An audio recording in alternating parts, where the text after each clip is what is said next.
Quiero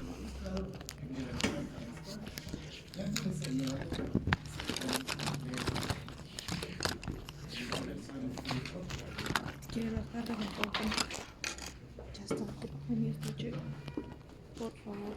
Ah, no, creo que ya está.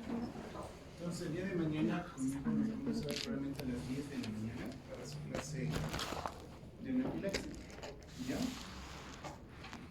Teníamos que ver ayer o antes de ayer. Mañana es feriado. Habitualmente los días jueves se va a recuperar la clase que nos pone el viernes. Y es feriado, no puedo venir, ¿verdad? Entonces lo vamos a hacer por día, más o menos 10 de la mañana. Ok, que creo que es una clase que a mí me corresponderá. Ahora vamos a ver sobre un tema que se llama inmunidad. Como le dije, la inmunología junto con las alergias. Pues la inmunología estudia dos campos: inmunologías estimulares y enfermedades autoinmunes. Entonces, vamos a hablar sobre el término de inmunidad. Sí. Que de una u otra forma se define como un grupo heterogéneo de enfermedades o trastornos, si quieren verlo ahí, donde se caracteriza por la pérdida de la autotolerancia inmunitaria.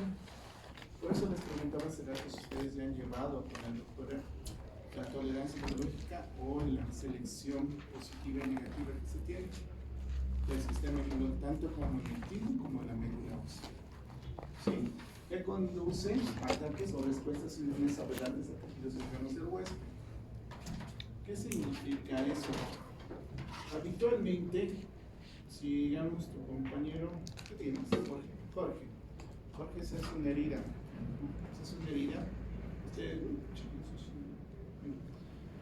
Se hace una herida y por lo tanto pues el proceso de cicatrización, muchas células sufren apoptosis, otros sufren meiosis, mitosis, etcétera, etcétera, para que se regeneren.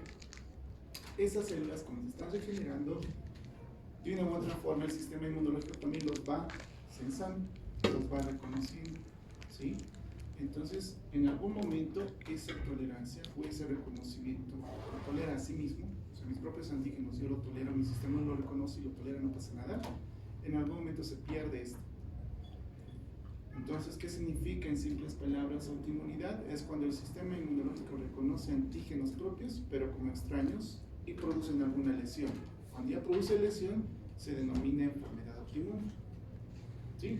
O habitualmente le dice cuando tu propio cuerpo te ataca, dicen, ¿no? A los pacientes tratan de explicarles en la artritis o el lupus, pero en simples palabras es esa definición. Pero lo bueno es que en enfermedades autoinmunes es un grupo heterogéneo amplio, ¿sí? No es solamente una sola enfermedad. ¿Qué enfermedades conoces tú de enfermedades autoinmunes o reumatológicas? Lupus. ¿Lupus? VIH. No. VIH es una infección, sí. No es una enfermedad autoinmune. ¿Tú? Sí. ¿Artritis reumatoide y tú? ¿Quién era? ¿Tú? El síndrome de Steven Johnson. No, el síndrome de Steven Johnson es una reacción adversa a medicamentos. Eso es una farmacodemia, una alergia a medicamentos no mediada por IgE. La esclerosis. Bueno, esclerosis sistémica, esclerodermito. ¿Qué han dicho? ¿Han visto? Enfermedades reumatológicas. ¿No? ¿Alguien? Ok. Síndrome de Sjögren. Ok, Sjögren, lo que está escrito ahí. ¿Qué más? Linfoma de Hodgkin es un proceso oncológico. No es una enfermedad autoinmune. ¿Algo más? Si se dan cuenta es lo que habitualmente escuchan, pero van a ver que en el campo de la medicina las enfermedades autoinmunes son más de 100 como enfermedades. Aquí me han mencionado como quizás 5 o 6, pero nos faltan como 90 y tantos. Okay, entonces nos dice que afecta al 10% de la comunidad mundial, o sea, no son enfermedades raras, se podría decir 10% es mucho, cada 100, 10 tienen algo, ¿sí? Y pues, como se dice ahí, tiene más de 100 enfermedades autoinmunes reconocidas. artritis reumatoide a nivel mundial es, como quien dice, una de las enfermedades degenerativas de las articulaciones, que para el 2020 se ha visto que existirían 17.6 millones, pero se proyecta que para el año 2050 lleguen a ser 31 millones, casi el doble. Entonces no podemos obviarlo, probablemente en nuestra familia alguien va a tener o alguien ha tenido. Yo, por ejemplo, mi abuelito ha tenido artritis reumatoide. Tengo esa predisposición, probablemente entre comillas. Entonces, por ahí algunos de ustedes también lo tengan, esa predisposición. ¿Sí? Entonces, también se ha visto que la prevalencia del ES es bien alta.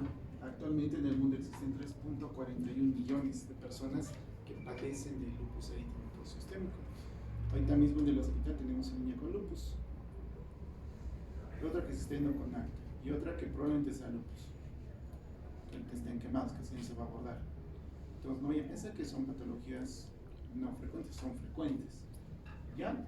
Dentro de esto, las más frecuentes es lupus, artritis reumatoide, esclerosis sistémica, que es la que produce mayor fatalidad, y el síndrome de Sjögren, que son las más frecuentes, pero son 4 de las más de 100 patologías autoinmunes que nosotros vamos a ir viendo, no las 100. Desde el punto de vista práctico, hay muchas formas de clasificar las enfermedades autoinmunes, pero la que nos dice que tiene es un poquito más práctico, se podría decir, es desde el punto de vista anatómico, tisular, como dicen. Son clasificadas como enfermedades autoinmunes sistémicas y enfermedades autoinmunes órgano específicas. Sistémicas, por ejemplo, tenemos el lupus, Sjögren, esclerosis sistémica, como ejemplos. Mientras que las órganos específicas es, por ejemplo, tiroiditis de Hashimoto, miastenia grave, diabetes mellitus tipo 1, por ejemplo, insuficiencia renal tipo 1. ¿Sí? Acá lo que te dice es bien clarito, órgano específico. Piensa en un órgano y dale un nombre. Ejemplo, cerebro, encefalitis autoinmune o esclerosis. Hoy me olvidaste el nombre. Sí, la esclerosis. Esclerosis múltiple. ¿Sí? Guillain-Barré, periféricos, tiroides de Hashimoto, diabetes mellitus tipo 1, hepatitis autoinmune, enfermedad inflamatoria intestinal, colitis autoinmune, hepatitis autoinmune. ¿Qué más? ¿Qué órgano me gusta? En la sangre podemos ver anemia hemolítica autoinmune, pulpotermosita neutropenia autoinmune, etcétera, etcétera, etcétera. Y así podemos ir desglosando, pero afecta solamente un órgano o un tejido. La sangre es un tejido, ¿verdad? Pero las sistémicas afectan varios órganos, por eso se llaman sistemas sistémicos. El lupus puede afectar piel, riñón, pulmón, intestino, sistémica, piel, pulmón, riñón, etc. Sjögren puede afectar las glándulas exócrinas, también articulaciones. Entonces, esa es la forma de ver las diferentes vasculitis de igual forma. Sí, vasculitis de grandes, medianos o pequeños vasos, que es la clasificación que se maneja, que ustedes lo van a ver con mayor detalle cuando vean o estén en la ginecología. Voy a poner esta loción. ¿Está bien? ¿Sí lo ven? Porque yo no sé cómo están escribiendo ustedes. ¿Ya? Entonces la forma de dividirlos, o la forma más práctica de dividirlos. Si nosotros hablamos desde el punto de vista anatómico, podemos ver, por ejemplo, en la piel. Estoy en piel, por ejemplo, psoriasis. Puede ser en placas o la butata, que es la más terrible. Esclerosis sistémica, alopecia areata. Yo tengo, bueno, hay 2 niños que conozco. Bueno, una niña más niña, tiene 20 y tantos años, se le considera como alopecia areata. Se le caía el cabello y, pues, desde el punto de vista estático no se ve nada bonito una niña, ¿verdad? Un varón como que la aguanta, una niña no. Entonces ella venía con peluca, pues le hemos inmunosuprimido, le hemos dado pulsos, como lupus, le hemos pasado corticoide y inmunosupresión y su cabello empezó a crecer. Y ya se venía así. Glándulas exócrinas, como le dije, Sjögren, que afecta especialmente glándulas salivales y lagrimales, puede afectar incluso a nivel genital, afecta a nivel gastrointestinal, o sea, donde hay glándulas exócrinas, porque eso es su tejido conectivo. Artritis reumatoide puede ser también la enfermedad mixta del tejido conectivo, digestivo, la hepatitis autoinmune, que se dice con angitis, puede ser cirrosis biliar primaria, también enfermedad inflamatoria intestinal, en sus 2 variantes, enfermedad de Crohn, o tenemos colitis ulcerativa también, neuromuscular, la esclerosis múltiple, lo que les dije a nivel del sistema nervioso central, la miastenia gravis, en unión neuromuscular, diabetes mellitus tipo 1, si se trata desde el punto de vista endocrinológico, enfermedad tiroidea como Graves o tiroiditis de Hashimoto, urinario o hematológico, ¿ves? Glomerulonefritis, anemia hemolítica, trombocitopenia, etcétera, etcétera, etcétera. Si nosotros vamos por órganos, los desglosamos y encontramos cualquier patología autoinmune. Entonces, el mensaje que les quiero dar es que no solamente es lupus, artritis y Sjögren, existe una amplia, gran variedad de enfermedades que son catalogadas como enfermedades autoinmunes. ¿Ya?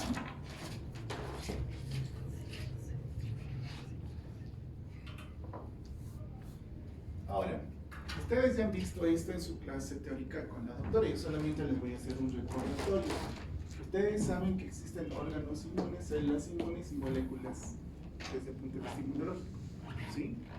Ustedes saben que existen órganos primarios y secundarios o periféricos. Los primarios o centrales, el timo y la médula ósea. En la médula ósea maduran los linfocitos B, en el timo maduran los linfocitos T.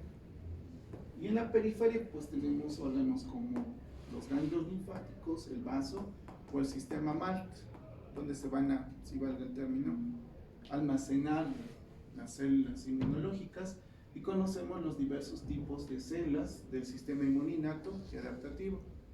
Innato tenemos a las células dendríticas, monocitos, NK, los granulocitos, las células o los mastocitos, y los adaptativos pues tenemos los linfocitos T con sus subpoblaciones y los linfocitos B. ¿Sí? Y desde el punto de vista de moléculas inmunes tenemos a los anticuerpos, al sistema del complemento que ustedes ya lo han debido estudiar bien, y también tenemos diversas citocinas. De una u otra forma esto pues resume todo lo que ustedes han estado llevando con la doctora Cortés, ¿sí? Desde órganos, células y moléculas, que cada uno tiene sus funciones. ¿Cuáles son esas funciones del sistema inmunológico? Pues son, como dicen, eso es lo que yo les estaba diciendo hace rato. Aquí en la médula ósea maduran y se originan los linfocitos B. En el timo hay la maduración de los linfocitos T. ¿Sí? Y en los periféricos ya lo hemos hablado. Las células con la fagocitosis, los NK, las células dendríticas, les presentan los antígenos, pues los linfocitos T, los que ya hemos visto, y yo lo que les he mencionado con el dibujito que está ahí. Solamente para que ustedes tengan presente cuál es la arquitectura del sistema inmunológico, ya sea con este dibujo o con este dibujo, para su recordatorio, porque vamos a hablar sobre todo esto en el transcurso de la clase, porque eso es lo básico que ustedes deben conocer para entender esto. Ahora, ¿cuáles son las tres funciones más importantes del sistema inmune? Ustedes saben que cuando existe, bueno, ustedes saben que hay un equilibrio, ¿verdad? En nuestro sistema, en nuestro cuerpo. Eso se llama homeostasis. En el sistema inmunológico igual existe una homeostasis. ¿Sí? Primero, nos defiende. ¿Sí? Frente a parásitos, bacterias, hongos, con las barreras físicas, la respuesta inmunológica y adaptativa es la forma que nosotros nos defendemos. Es una de sus funciones. La segunda es la vigilancia inmunológica. Sí, esto es bien importante porque esta es la razón por la cual, si no existe una adecuada vigilancia, pues va a ocurrir las enfermedades autoinmunes, porque se identifica y elimina células anormales. Pueden ser tumorales o infectadas mediante el reconocimiento de antígenos mutados. Por ejemplo, acá tiene que ver mucho los CD8. Ustedes saben que la respuesta frente a tumores, el CD8 es bien importante. Los reconoce y los destruye, las células tumorales, entre comillas. ¿Sí? Y la homeostasis inmunitaria, que nos sirve para el mantenimiento de la estabilidad interna mediante la eliminación de células viejas o dañadas o desechos metabólicos que nos puedan nosotros, o bueno, nuestro organismo tener. ¿Sí? Entonces todo esto conlleva que exista una homeostasis inmunitaria. Si esto funciona bien, estos tres, pues no vamos a tener ningún tipo de problemas. ¿Ok? Eso es lo más importante.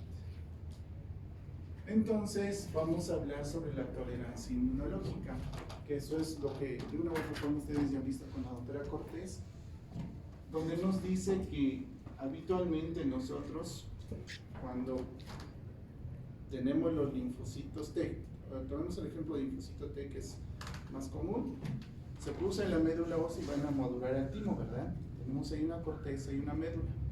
En la corteza y en la médula tenemos las células epiteliales de la médula y las células epiteliales de la corteza, que de una u otra forma van a coadyuvar a la selección positiva o negativa, ¿verdad? Si es positivo, los linfocitos CD4, CD8. Si es negativo, eliminan a los CD4 o a los CD8. Y también eliminan a las células autorreactivas, es decir, algunas células anormales, de lo que hemos hablado principalmente. Por alguna razón, estas células autorreactivas que son anormales van a escapar de esos controles de selección positiva o negativa que se hace a nivel central o periferia, los ganglios, el vaso, etc. Y esas células autorreactivas pues son las que van a producir estas enfermedades autoinmunes. En sí, no hay una adecuada tolerancia. Como dice ahí, a pesar de la presencia natural de linfocitos autorreactivos en individuos sanos, el cuerpo no se ataca a sí mismo gracias a una red reguladora estricta, que son esta selección positiva y negativa. Y pues el equilibrio que tiene que haber entre detectar y eliminar antígenos extraños, pues va a hacer de una u otra forma que esto funcione, ¿no? Por eso hablamos de una tolerancia central y una tolerancia periférica. La central, dependiendo si se trata de linfocitos B o T, va a ser en el timo, si hablamos de linfocito T, y si hablamos de linfocito B, va a ser la médula, donde va a haber, si valga el término, la tolerancia inmunológica. Y en la periferia van a ser aquellos que, pues pese a que ya han sido filtrados acá, van a escapar a este primer filtro y pueden de una forma regular. O sea, acá tenemos a los linfocitos T reguladores, que ustedes van a ver también. Eso que se diferencia de linfocitos T helper tipo 1, tipo 2, tipo 3 y los reguladores. Hay otros que 17, 28, pero ahí están los T reguladores, que esos de una u otra forma, pues van a encargarse de esta homeostasis. Pero antes de eso existen este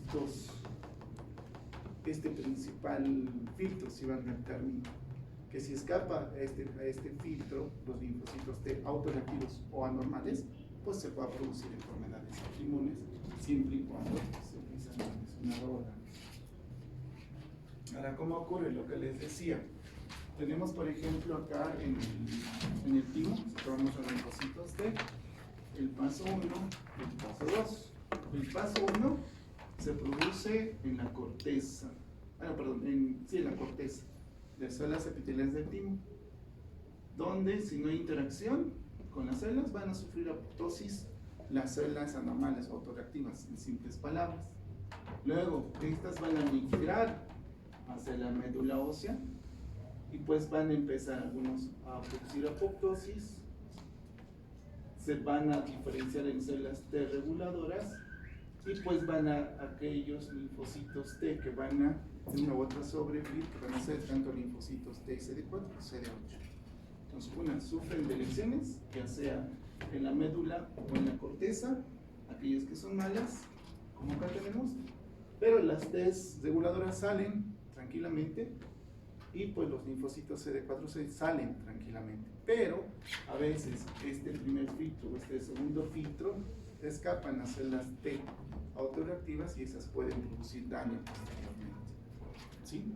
Ahora, hay algunas células T autorreactivas que escapan a estos controles y que pueden producir quizás, por ejemplo, anticuerpos con la ayuda de los linfocitos B. Es por esa razón, por ejemplo, que a veces si nosotros hacemos acá medición de anticuerpos antinucleares ANA positivos, digamos, de los 10 yo igual podemos tener positivo.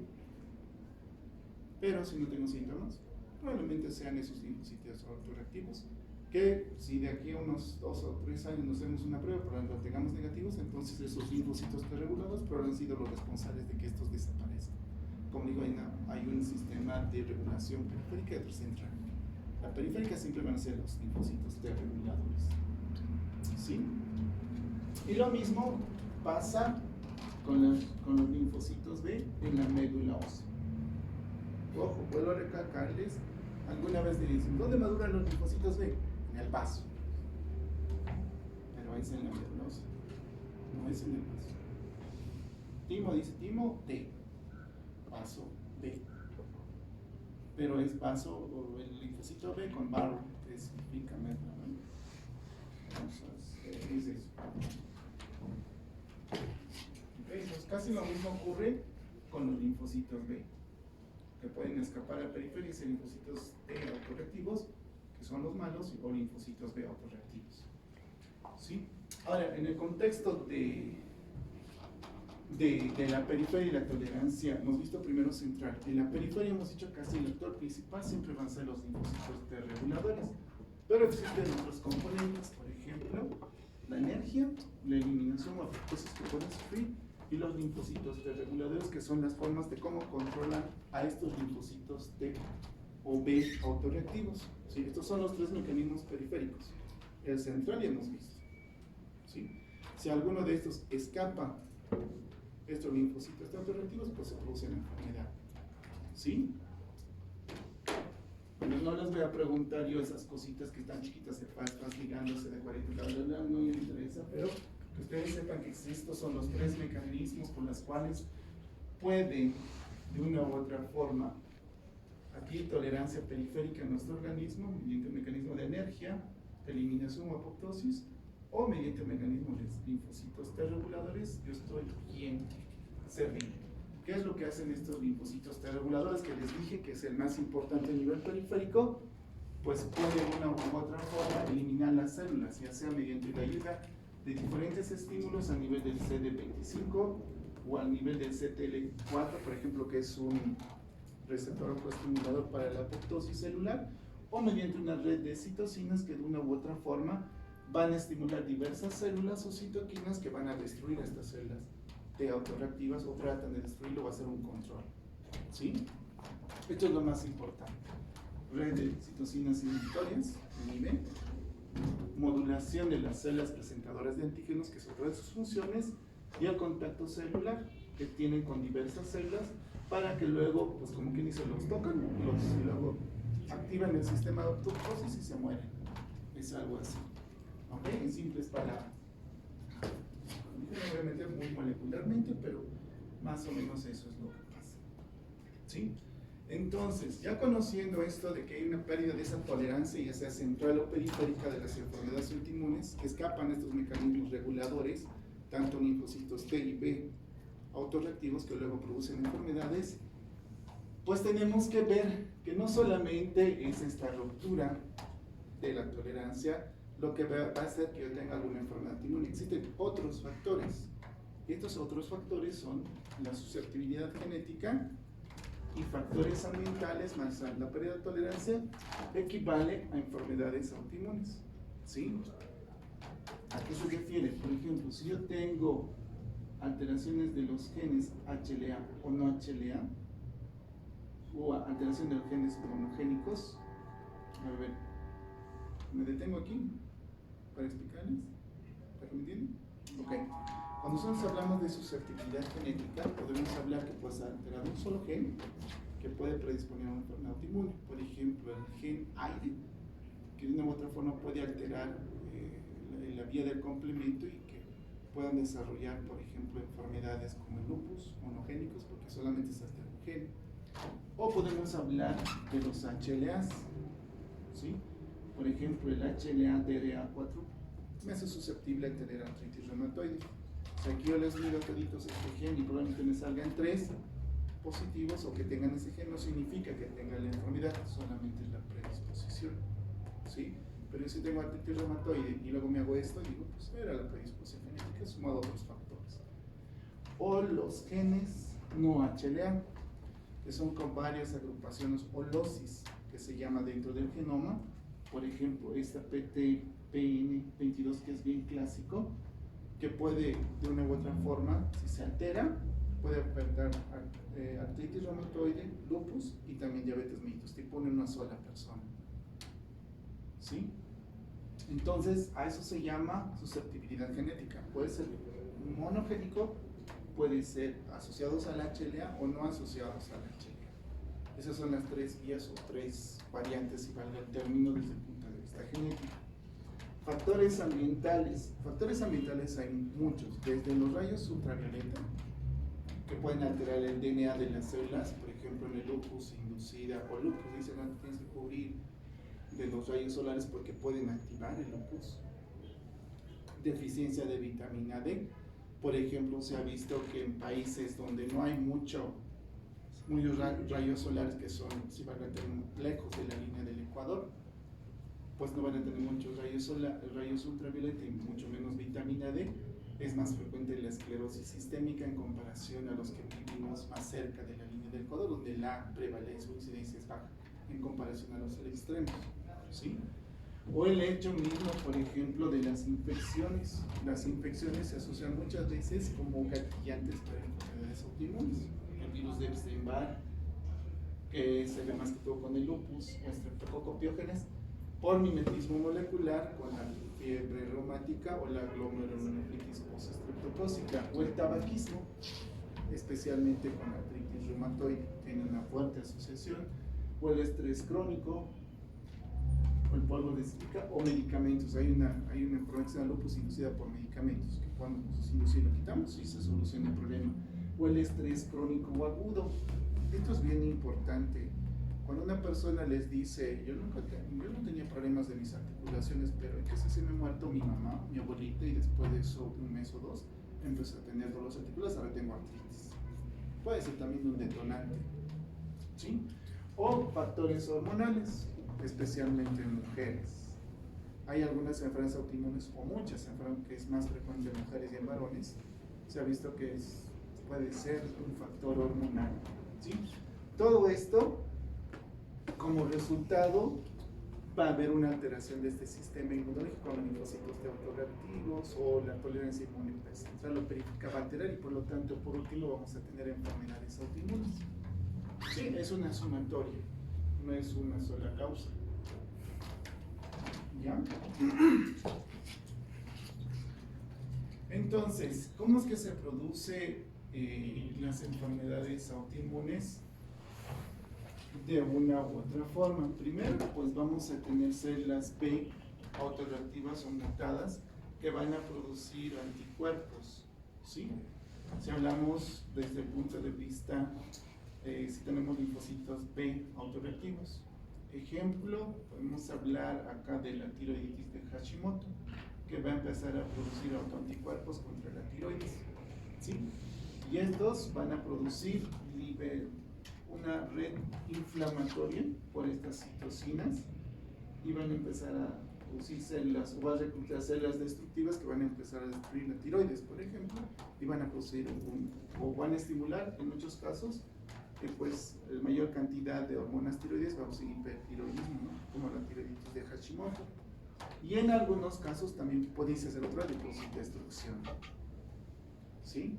Por ejemplo, en la hepatitis autoinmune, cirrosis biliar primaria, empiezan a destruir las células. ¿Ok? O por ejemplo, en la anemia hemolítica pasa lo mismo, ¿no? Producen autoanticuerpos mediante una red de citocinas proinflamatorias, luego producen un daño tisular. ¿Cómo producen? Destrucción de los eritrocitos. O sea, esto aplica para cualquier enfermedad autoinmune. Primero, producción, ojo, mediada por anticuerpos, ¿sí? Porque hay otras que son mediadas por las células, los linfocitos T autorreactivos.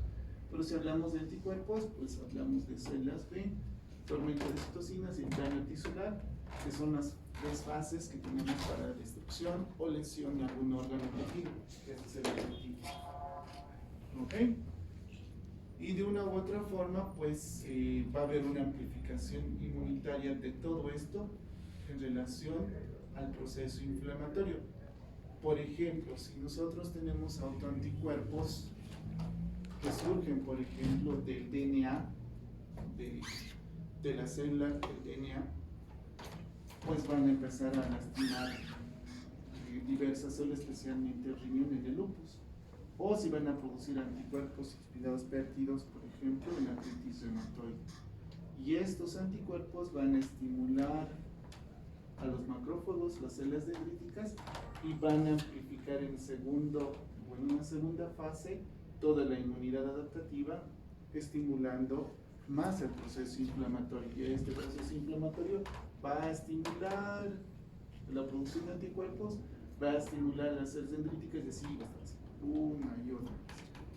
Siempre, casi la mayoría de las enfermedades autoinmunes, por ejemplo, si tomamos el de lupus, primero encuentro anticuerpos, que es lo más frecuente, ya sea el anti-DNA, ya sea el ANA o ya sea, yo que sé, del complejo ENA, el anti-SNP. Voy a producir anticuerpos, va a estimular el sistema inmuninato, va a producir un proceso inflamatorio estimulando la inmunidad adaptativa, ya sea por la vía de los linfocitos CD17,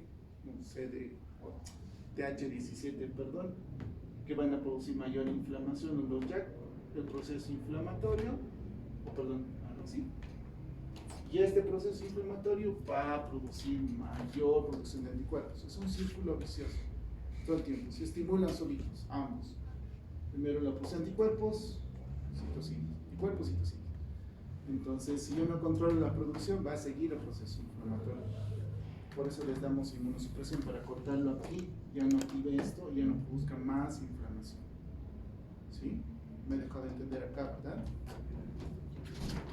Como dije, si ustedes lo leen, van a poder entender lo que ya han visto ustedes en sus clases teóricas o en sus clases con la doctora Cortés.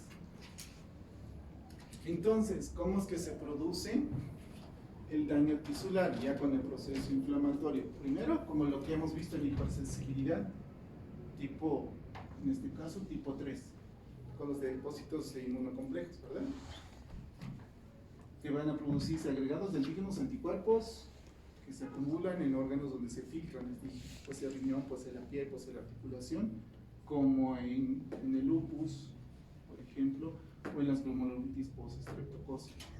O citotoxicidad celular directa. ¿Qué tipo de hipersensibilidad es esta? Directa. Tipo 2. Cuando las células. Directa. Acá les dije, los complejos inmunes no producen daño celular. Es el proceso inflamatorio. Cuando se habla de algo directo, hablamos de células.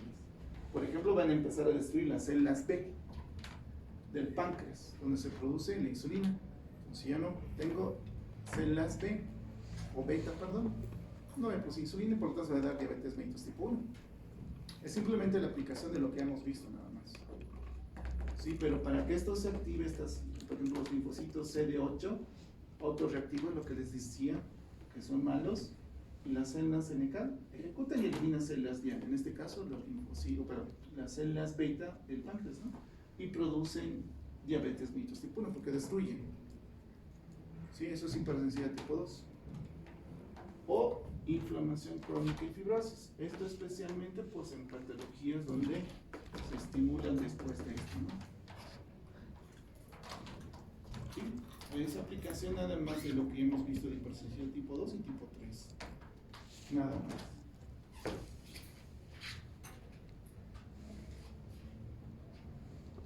Entonces nosotros hemos visto una homeostasis. Lamentablemente esta homeostasis es rota. Va a haber un punto de inflexión donde va a haber estos factores genéticos, ambientales que van a hacer que este equilibrio se descontrole y después va a haber una reacción de cadena donde va a haber una mayor producción de anticuerpos, proceso inflamatorio y pues por último una falla sistémica o daño a nivel de los tejidos. ¿Sí? Primero, homeostasis. La ruptura de esa homeostasis por factores genéticos ambientales y luego proceso inflamatorio y por lo tanto por último el daño hacia los órganos. Esos son los pasos de las enfermedades autoinmunes.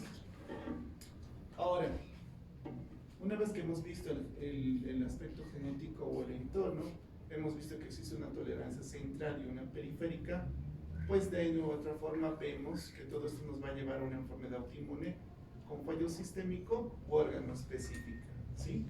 Ahora, ¿qué es lo que nos compete a nosotros ver? ¿Cómo diagnosticamos?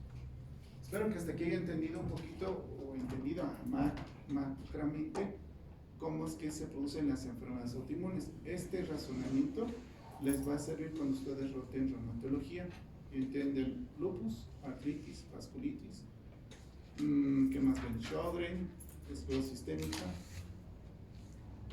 Eso es lo que más van a ver ahí. O dermatomiositis, poliomiositis, etcétera, etcétera. Entonces, para el diagnóstico de estas enfermedades, la clínica es lo más importante, donde nosotros evaluamos los signos y síntomas que puedan tener, ya sea desde el punto de vista sistémico u órganos específicos. Desde el punto sistémico, muchas veces pueden tener fiebre, malestar, astenia, dinamia de forma crónica en las patologías sistémicas, el lupus, artritis, etc. ¿No? Por ejemplo, en el lupus eritematoso sistémico puede tener eritema malar, puede tener úlceras orales a repetición, caída de cabello, fotosensibilidad, vemos muchos casos dolor articular con artritis, etcétera, etcétera, ¿no? Y en la artritis reumatoide, pues la rigidez matutina, que a medida que pasa el día va mejorando con la movilidad, además de inflamación o artritis, ¿no?, en las articulaciones. Una vez que nosotros tengamos la sospecha clínica, nosotros podemos pedir laboratorios, unos que son específicos, y otros que pueden ser inespecíficos. Los específicos, por ejemplo, son parámetros que nos dicen que el cuerpo está inflamado. Como ustedes han visto, todo esto es un proceso inflamatorio, sea órgano específica o sistémica, es casi siempre inflamatorio. Más aún si es órgano específica, entonces la PCR, que es un marcador inflamatorio, la PES, que es un marcador inflamatorio, o la ferritina, que también es un marcador inflamatorio, casi siempre se encuentran alterados o elevados. Es algo inespecífico, pero me dice que tiene inflamación, ¿sí? Ya cuando veo que es algo específico, puedo solicitar, por ejemplo, en el lupus ANA o anti-DNA, o en el caso de la artritis reumatoide, el anti-CCP o el factor reumatoideo, que es algo relativamente específico para artritis reumatoide, ¿sí? Y luego me puedo apoyar yo con estudios de imágenes, ya sea con rayos X, o ya sea con ecografía, resonancia, tomografía, dependiendo qué es lo que yo estoy buscando. Y en última instancia, el apoyo también de la histopatología, que en muchos casos sí te dan el diagnóstico certero. Ejemplo, miren, ayer yo me he encontrado con un niño que tiene unas lesiones tipo urticaria. Ahí está, este es el ejemplo más bonito, creo que pueden ver. Tipo urticaria. ¿Cuál es la característica de la urticaria? Cualquiera. ¿Qué características tiene? De las lesiones. Sí. Bueno, van a ser abones o ronchas, van a tener su borde eritematoso y el centro va a ser blanquecino. ¿Qué más? Son erupciones pruriginosas. Ok, Rito, ¿qué más? Y que tenemos de 24 horas. Ok, Y desaparecen, son evanescentes. Se pueden acompañar con angioedema, que estos se van a desaparecer en 72 horas. Este niño tiene todo lo que ustedes me están diciendo, pero ¿cuál creen que es su otra característica? No desaparecen. Se quedaron ahí 2-3 días. Entonces el niño tiene una urticaria probablemente vasculítica. Entonces, ¿qué es lo que yo le mando a hacer? Biopsia. Porque ya no es un comportamiento de una urticaria normal. Si tiene toda la característica que ustedes me han dicho, es pruriginoso, tiene eritema, tiene nado central, varias veces, etcétera, todo igualito así como han visto en la fotografía. Pero este niño, las lesiones no desaparecen. Y hay algunas que están dejando cicatriz como una mancha. Entonces ella merita biopsia. Ya le he hecho estudios de laboratorio pensando en lupus, pero no encuentro nada. Le he pedido marcadores inflamatorios y lo único que encuentro es por una BCG un poquito elevada, pero nada más. Imágenes no necesita. ¿Qué es lo que necesito? Biopsia. Eso me va a dar el diagnóstico. Entonces ya tengo la clínica, ya ustedes han descrito cómo se ve una roncha, pero esa característica no engloba de una urticaria común y corriente, no desaparece, deja cicatriz.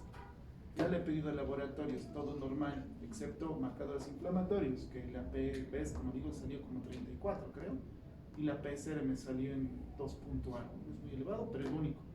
Entonces no puede ser imágenes y a lo que voy es patología. Esa sí me va a dar el diagnóstico en muchos casos. ¿Sí? Entonces así como se hace clínica, laboratorios, imagen si se quiere y la histopatología. Y dependiendo, digamos, biomarcadores específicos, por ejemplo, si yo tuviera, pensando en una enfermedad autoinmune, buscaría anticuerpos, por ejemplo, anti-PPO3, o la tiroglobulina, o la tiroperoxidasa, la tiroiditis de Hashimoto, ¿no?, que preceden a la disfunción. Es decir, cuando estos aparecen, produzca el estado de hipertiroidismo, empiezan a tener todo lo que tiene hipertiroidismo. Luego los destruyen y al final llegan al hipotiroidismo. Y luego estamos pues dándoles hormonas antitiroides. El páncreas, por ejemplo, el GAT65 o anti-GAT65 o anti-IA2 o ZT8 en el diabetes mellitus tipo 1. Esos anticuerpos propedicio sospecho, ¿no? O en el hígado, por ejemplo, anticuerpos antinucleares ANA o antimúsculo liso en el tipo 1 o anti-ALECAM en el tipo 2. Hay también variedades de hepatitis autoinmunes. Cuando yo sospecho de hepatitis autoinmune, enzimas hepáticas elevadas, entérico, ya lleva crónico, que se ha hecho diagnóstico diferenciales de hepatitis infecciosas y nada sale, lo que me queda es la autoinmune. Le pido estos anticuerpos salen positivos, hacer este o este, antimúsculo liso o el anti-LCAM, pues será tipo 1 tipo 2. O si yo me voy, por ejemplo, a la colitis ulcerosa por tener PANCAS positivos, o los ASCAS también se llaman así, o en las articulaciones, en la artritis reumatoide, en una alta especificidad de las fases iniciales, el factor reumatoideo y el anticuerpo anticitrinado péptido, así le llaman. ¿Ya? O cuando se trata de patologías sistémicas, por ejemplo el lupus, el ANA, tiene una sensibilidad bien alta, entre el 95%, o el anti-DNA, que es bien específico del lupus. Si me sale positivo y es clínica, es lupus. A eso se refiere. O el anti-SMI, que también es específica, en un 99%. Si me sale este más este, no hay duda. Y si tiene artritis o algo más, no hay duda. Y en algunos casos, si me sale anti-SMI o anti-DNA, casi siempre a lo futuro, si no tiene ese momento, daño renal, es seguro. Que son marcadores bien específicos. ¿Sí? Entonces, dependiendo de la enfermedad, yo también puedo pedir anticuerpos, en muchos casos. Y si no me funcionan los anticuerpos, porque algunas enfermedades con diagnósticos histopatológicos, no solamente con anticuerpos, pues ¿ok? Por ejemplo, en la artritis reumatoide, yo puedo pedir una ecografía, una resonancia magnética, donde yo voy a ver, por ejemplo, en la ecografía Doppler, una hipertrofia sinovial, una revascularización en tiempo real. Eso es la ecografía. O también en la radiografía. O en la resonancia magnética me puede detectar edema de la médula ósea pre o simple. En la esclerosis múltiple, la resonancia magnética me va a dar el diagnóstico. Puede tener todos los signos y síntomas. Yo le hago una resonancia magnética con contraste con gadolíneo y pues voy a tener varias lesiones en el sistema nervioso central, zona de desmielinización cortical, más la clínica, y luego le pediré alguna vez anticuerpos, etcétera, etcétera. O en la enfermedad inflamatoria intestinal, pues podemos ver, especialmente en resonancia o en tomografía con contraste, alguna vez inflamación transmural o afectación de la mucosa, dependiendo de dónde se encuentre, si el intestino delgado o el intestino grueso, puede haber una sospecha asociada a la clínica. ¿Sí? Entonces, las imágenes, alguna de las, ¿cómo se llama esto? De los estudios de imagen que yo puedo solicitar. ¿Sí? Entonces, si yo tengo, por ejemplo, sospecho en lupus, puedo tener el tema balar, nefritis, les pido esos anticuerpos y puedo solicitar biopsia. En la artritis reumatoide yo no me pedí biopsia, es la clínica, más que todo, los anticuerpos ya me hace diagnóstico. En muchos casos en el lupus no. En la enfermedad inflamatoria intestinal, síntomas, puedo pedir anticuerpos, puedo pedir una resonancia, pero muchas veces, si no encuentro nada de eso, no está alterado, le tomo la biopsia y ese me da el diagnóstico final. ¿Sí? En la tiroiditis de Hashimoto puede tener en primera instancia fatiga o hipotiroidismo, pido anticuerpos, puedo una ecografía para ver si hay un aumento de volumen, o en la hepatitis autoinmune, alteración de las enzimas hepáticas, pido anticuerpos, y en muchos casos, si no hay nada de esto, el diagnóstico se hace por histopatología. Si no hay ningún estudio de imagen que va a hacer diagnóstico de hepatitis autoinmune, quizás me dirá, tiene datos de cirrosis en grado 1, o esteatosis hepática, no lo sé, pero por ecografía no puede hacer, por resonancia, ningún tipo de acercamiento para hepatitis, pero sí la biopsia. Entonces, dependiendo de la enfermedad, primero siempre está en la clínica, la gran mayoría tiene anticuerpos. En algunos casos puedo solicitar imagen, en algunos casos el diagnóstico más el laboratorio y la clínica es la histopatología, ¿sí? Dependiendo de la enfermedad. Entonces esa es y valga el algoritmo de diagnóstico. Y en cuanto al tratamiento, que esto ya ustedes ya lo hemos visto con hipersensibilidad tipo 2 y tipo 3, es casi lo mismo.